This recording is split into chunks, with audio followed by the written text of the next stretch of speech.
Assalamualaikum warahmatullahi wabarakatuh. Morning everyone. How are you today? And today I would like to share my perspective on my point of view about a topic that already intriguing my mind for so long. This topic is about children and marriage in a general. So, gue kayak bakal campur-campur ya, kayak pakai bahasa Inggris, pakai bahasa Indonesia. Sorry. Jadi, the thing is, ketika kita ngomongin child-free marriage, kita harus tahu dulu kenapa di sana tuh banyak orang yang memutuskan untuk nggak punya anak dan menikah hanya mereka dan pasangannya sampai akhir hayatnya gitu ya. Jadi gue semalam nonton video lumayan banyak di YouTube. Gue nonton video dari BBC, dari The Guardian, Fox, vlog juga beberapa gue tonton. Dan mostly yang bisa gue tangkap dari orang-orang yang memilih untuk child-free marriage itu adalah orang-orang yang satu, takut akan kapabilitasnya gak bisa merawat dan mendidik anak dengan baik dan penuh cinta. Kedua, mereka punya trauma masa kecil. Ketiga, mereka melihat anak itu sebagai tambahan beban, baik kepada keluarga mereka, kepada negara, kepada bumi, yang menyebabkan meledaknya populasi. Dan terakhir, they just don't want children at all, with no specific reason. Jadi ada 4 alasan utama kenapa mostly society di barat itu tuh ada yang memilih untuk child-free marriage gitu ya. Ada juga sih yang child-free marriage karena mereka tuh punya penyakit kayak endometriosis, mereka di vasektomi secara dini, terus mereka udah masuk usia menopause, karena kayak yang kita tahu ya di barat itu kan usia pernikahan rata-rata perempuan tuh di 27 sampai 40, dimana biasanya kadang bahkan ada yang menikah di usia yang 35 ke atas, dimana kondisi rahim biasanya sudah tidak memungkinkan untuk membuahi karena udah mau memasuki fase menopause. Tapi yang kali ini mau gue soroti adalah tentang orang-orang yang memutuskan untuk child-free marriage tanpa alasan medis. Jadi, ide-ide child-free marriage ini sebenarnya bukan ide yang baru, karena kalau gue bisa analisis, sebenarnya konsep child-free marriage itu di Indonesia nggak masuk langsung jebret gitu ya, langsung kayak nggak usah punya anak gitu, nggak. Tapi yang bisa gue perhatikan, tapi ini asumsi ya, I don't have a scientific reasoning behind this statement, jadi tolong digarisbawahi itu. Tapi asumsi gue adalah konsep child-free marriage itu masuk ke Indonesia secara pelan-pelan. Awalnya dari mana? Awalnya dari kampanye 2 anak cukup. Dan kampanye 2 anak cukup itu, dari yang gue tahu ketika di perkuliahan, ada di era Orde Baru, di mana saat itu Presiden Soeharto mengkampanyekan bahwa rumah tangga ideal adalah 2 anak cukup. Karena melihat dari sejarah Indonesia ya, kita kan sering ngelihat kakek nenek, eyang kita, opa oma kita tuh punya anak 4, paling minimal tuh 4 biasanya, 5 sampai bahkan 12 anak. Keluarga di Indonesia itu rata-rata bereproduksi 3 sampai 7 anak sebelum kampanye 2 anak cukup dan KB itu tadi.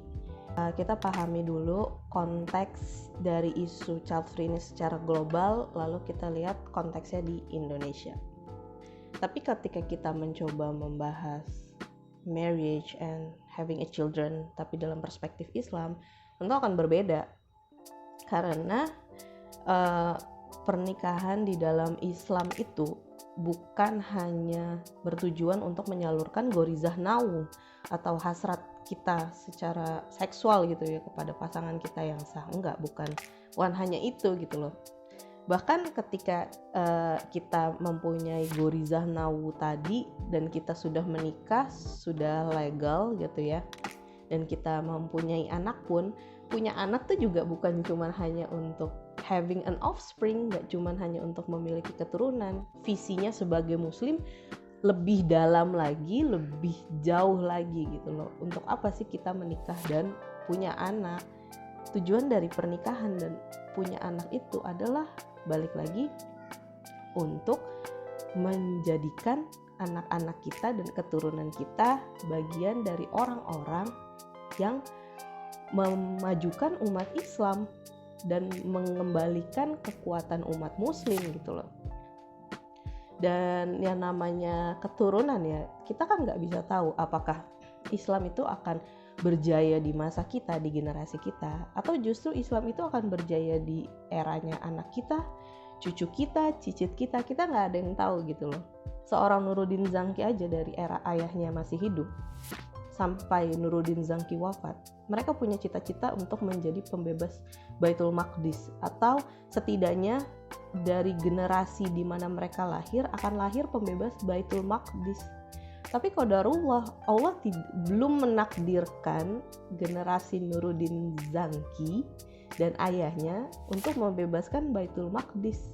Coba bayangkan seandainya Nuruddin Zangki berpikir, ya udah nggak usah punya anak, siapa tahu tugas dakwah saya selesai hanya dengan memimpin umat dan ya saya hidup gitu loh, memperjuangkan Baitul Maqdis. Tapi Nuruddin Zangki tidak mempunyai keturunan gitu, atau tidak mau memperjuangkan itu ke generasi berikutnya. Apakah mungkin akan lahir sosok seperti Salahuddin Al-Ayyubi, yang dimana Salahuddin Al-Ayyubi itu berhasil membebaskan Baitul Maqdis beberapa generasi sesudah Nuruddin Zangki? Itu kan sebuah tongkat estafet perjuangan Islam yang sangat panjang gitu ya, dan gak bisa kita se-shallow itu melihatnya hanya kita tuh bertugas sebagai individu gitu, tapi kita gak bertugas sebagai hamba, gak bertugas sebagai ayah, gak bertugas sebagai suami. Dan dijelaskan juga di surat An-Nahl ayat 72, dan Allah menjadikan bagimu pasangan, suami atau istri dari jenis kamu sendiri, dan menjadikan anak dan cucu bagimu dari pasanganmu, serta memberimu rizki dari yang baik. Mengapa mereka beriman kepada yang batil dan mengingkari nikmat Allah? Dari ayat ini tuh ada satu yang menyentil banget. Mengapa mengingkari nikmat Allah gitu loh. Sedangkan dijelaskan lagi di surat Al-Baqarah ayat 187, dan carilah apa yang telah ditetapkan Allah bagimu, yaitu anak gitu. Jadi masih nggak make sense sih ketika ada seorang pasangan suami istri muslim dan muslimah, mereka nggak punya alasan medis, nggak punya penyakit, lalu memutuskan untuk nggak punya keturunan dan menjalani child free marriage gitu. The question sebenarnya simple. Apa sih yang mereka cari dari pernikahan mereka? Apa yang akan mereka lakukan di hari tua mereka gitu loh. Padahal kita tahu ya bahwa ketika seseorang itu meninggal, ada 3 amalan yang tidak terputus. Gue minum dari gelas gue. Dari 3 amalan yang tidak terputus tadi itu adalah dosa jariah, amal jariah, ilmu yang bermanfaat, dan doa anak yang soleh. Dan ketiga-tiganya ini kita tuh uncertain gitu loh, mana yang akan memberatkan timbangan amal kita. Apakah amal jariah kita doang, ataukah ilmu kita? Sebermanfaat apa sih ilmu kita gitu loh? Apakah yang selama ini kita turunkan ke bumi, selama kita hidup, selama ini kita usahakan benar-benar bisa membawa kita ke surganya Allah? Dan dari 3 ini kita diberikan nikmat sama Allah, malah kita menolak untuk mempunyai kesempatan didoakan oleh anak kita yang soleh dan soleha. Jadi kan itu sebenarnya nggak make sense ya. Allah memberikan kita sangat-sangat kemudahan, pintu rahmat yang besar melalui doa seorang anak. Tetapi kita menolak nikmat dan rahmat yang Allah berikan tadi. Dengan sebagai kita perempuan, kita memiliki rahim, di mana dari rahim kita adalah akan lahir penerus generasi peradaban baru gitu loh. Jadi masih nggak masuk akal sih sebenarnya child free marriage yang tidak didasari alasan medis gitu. Itu patut dipertanyakan sebenarnya, untuk apa tujuan dia menikah dan berumah tangga kan sebenarnya. Karena sepanjang-panjangnya usia kita, semasyur-masyurnya ilmu yang kita punya, seorang guru aja membutuhkan murid, di mana muridnya kelak yang akan menjadi penerus ilmunya. Apalagi kita yang orang biasa, mungkin ilmu dan amal kita sedikit, kita tentu perlu anak yang meneruskan cita-cita mulia untuk membangun peradaban Islam yang madani tadi gitu. Dan banyak dari latar belakang orang yang memutuskan child free marriage ini terinfluence dari peradaban sekuler di barat dan ya materialistik ala kapitalis gitu loh. Mereka hanya melihat anak bukan sebagai individu, bukan sebagai rahmat atau berkah, tapi mereka melihat anak ini sebagai material, sebagai sebuah benda yang akan menambah XYZ pengeluaran mereka, matematika kehidupan mereka, baik dari segi umur, usia, rezeki dan segala macam. Mereka hanya melihat anak sebagai itu gitu loh. Tapi perbedaan yang sangat menonjol dari peradaban sekuler yang menghasilkan orang-orang tidak ingin memiliki anak. Dan sayang sekali kalau ada seorang muslimah dan muslim pasangan suami istri yang terinfluence dari situ. Kalau ngomongin keputusan orang yang memilih child free karena mereka masih memiliki trauma dari dalam dirinya dan mereka berpikir lebih baik mempunyai anak karena kita really want it, not because people want it. Ya sebenarnya itu benar juga, kita tuh harus punya anak jangan karena ada orang ngegoro-goro, ayo cepet punya anak. Enggak kayak gitu juga ya. Islam itu bahkan mengajarkan mendidik itu nggak bisa mendadak gitu loh. Bahkan jauh sebelum kita bisa hamil dan melahirkan dan punya anak, kita dituntut untuk mencari ilmu yang sebanyak-banyaknya, karena kita perempuan adalah madrasatul ula. Kita lah yang akan menjadi sekolah pertama anak-anak kita. Bagaimana kita bisa menjadi sekolah yang menyenangkan dan penuh dengan ilmu yang bermanfaat ketika kita aja nggak punya bekal ke situ. Untuk ngomongin soal trauma masa kecil, trauma masa lalu, kita juga harus balik lagi ya ke konsep takdir, qada dan qadar. Di buku Tazkiyatun Nafs dan Purification of the Soul-nya Syekh Hamzah Yusuf dijelaskan gitu loh, bahwa untuk mengobati hati yang terluka, jiwa yang trauma itu pada akhirnya kita harus mengembalikan semua ke Allah. Kita kembalikan rasa sakit kita kembalikan rasa sedih kita, amarah kita, trauma masa kecil kita, bagaimana orang tua memperlakukan kita baik itu buruk atau mengecewakan. Kita harus mengembalikan semuanya ke Allah. Dan cara mengembalikan ke Allah itu adalah memiliki mindset soal takdir, qada dan qadar yang lurus, yang hanif. Kayak gini, kayak kita mau ujian nasional, kita tuh dari awal kalau kita punya mindset dari awal, ujian nasional susah banget, simak UI itu susah banget, bisa nggak ya, kenapa ya, kayak kok terkesannya menyeramkan gitu. Tetapi kita mau loh mengusahakan ujian yang sifatnya untuk dunia dan tujuannya untuk duniawi tadi, kita usahakan, kita ikut les, kita ikut bimbingan, kita belajar mati-matian, dan kita ikut ujian itu dengan sungguh-sungguh. Itu kan kita udah ikhtiar ya ke situ. Sama ketika kita ngomongin penyembuhan trauma masa lalu. Sebenarnya siapa sih yang lepas dari trauma 100% seumur hidupnya? Nggak ada. Healing, self-healing itu berproses dan bertumbuh. Dan tidak berhenti hanya dengan, kita mau menikah. Kita harus self-healing 100%. Kita harus tuntas dengan diri kita. Emang kamu yakin ke depannya kamu gak akan mengalami hal-hal yang tanda kutip ya traumatis atau membuat kamu sedih atau kecewa? Kan pada akhirnya self-healing itu akan terus berlanjut sampai kita tua, sampai bahkan kita mati. Kita baru berhenti self-healing gitu kan. Jadi jangan menjadikan ketakutan bahwa kita nggak mampu menjadi orang tua yang baik, kita nggak mampu mendidik anak kita karena kita belum selesai dengan trauma kita belum selesai self healing, lantas kita jadi takut gitu loh untuk memiliki anak. Actually that's the reason that brought me in my first year of marriage the idea of nanti dulu deh kayak gue punya anak. That's me gitu loh. Dan gue paham di luar sana juga mungkin banyak ada orang yang berpikir seperti itu. Tapi seiring gue mempelajari Islam, seiring gue ngaji, dan I don't feel the fear is eating me up again. Karena sekarang mindset gue tuh berubah gitu loh. Gue udah nggak perlu takut soal trauma gue akan menyakiti anak gue. I will be making mistakes.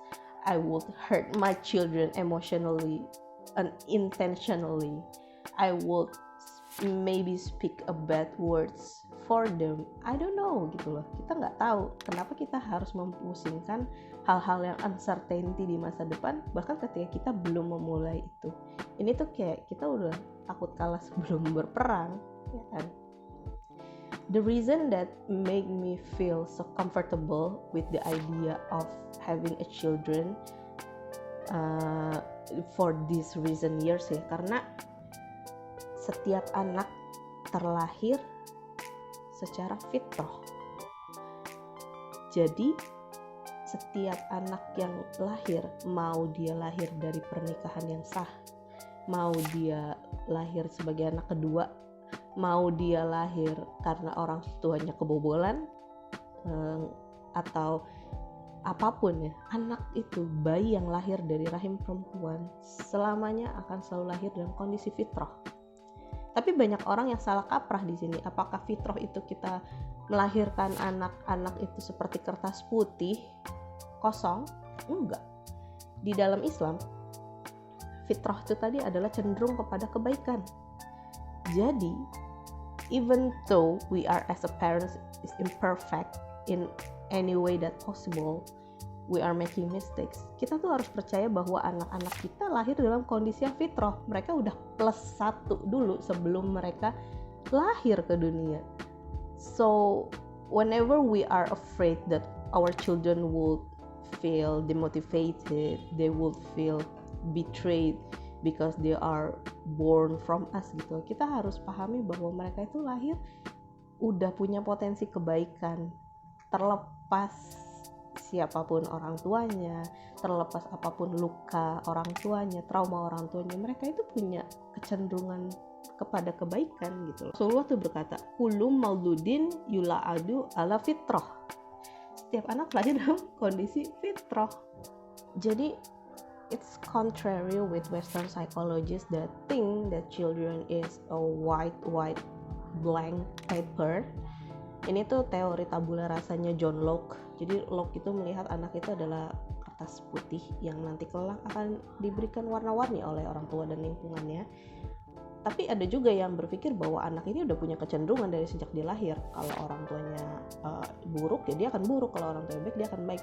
Ini adalah teori seperti behavioristik dan etologi ya. Behavioristik itu kayak kita lihat teori-teori Albert Bandura, terus Ivan Pavlov, B.F. Skinner, dan lain-lain gitu. Tapi dalam Islam, menariknya dalam Islam, kalian udah punya kecenderungan untuk menjadi anak yang baik gitu loh. Tinggal bagaimana sisanya orang tua yang mendidik dan mengarahkan anak tadi. To talk the truth ya, ini gue sekedar curhat. Sebagai seseorang yang memiliki PCOS, polycystic ovarian syndrome, di mana sedikit sulit untuk memiliki anak, dan gue juga punya teman-teman yang mengidap endometriosis. Mereka nggak berhenti, mereka nggak menyerah gitu loh untuk memiliki keturunan, memiliki anak yang kurota ayun, dan mereka berusaha. Ada yang udah berusaha 10 tahun, ada yang baru berusaha 5 tahun, ada yang bahkan udah berusaha belasan tahun. Nggak ada yang menyerah gitu loh. Feminisme itu kan melihat bahwa ketika mereka child free marriage ini, mereka seperti menentang mereka mendobrak konsep feminine and motherhood yang selama ini udah terbentuk, karena katanya mereka feminine and motherhood itu adalah konsep yang dibentuk dari masyarakat patriarki gitu loh, dan enggak, kalian semua ini nggak punya hak untuk menginvasi privasi kami, mau kami punya anak apa enggak, this is our uterus, ini adalah rahim kita. Kalian kalau sebagai muslimah emang orang lain nggak ada hak mengatur rahim kita. Tetapi seperti yang sudah disebutkan di surat An-Nahl ayat 72 tadi, masa iya kita mau mengingkari nikmat Allah ketika kita diberikan rahim yang apa ya, it's a magical thing gitu loh. Itu rahmat yang sangat besar yang bisa Allah turunkan kepada manusia. Jadi jangan karena kita melihat problem motherhood ini dari kacamata feminisme dan gender ya, karena kalau dilihat dari kacamata feminisme dan gender, akan sampai kapanpun mereka menentang konsep motherhood, karena mereka menganggap motherhood is a patriarchy things. Mereka akan melihat wanita yang melahirkan sebagai the ultimate figure itu karena patriarki, padahal kan enggak ya. Kita sebagai muslimah, kita menikah, kita punya anak dan kita mendidik anak kita ya kita karena mengharapkan ridho Allah dan rahmat dari Allah gitu, bukan karena kita melanggengkan budaya dan nilai-nilai patriarki di masyarakat kita, enggak kayak gitu. So it's not as shallow as continuing the patriarchal culture with us. Dan lagi ya, satu hal, ini masih asumsi, I don't have any scientific reason behind this.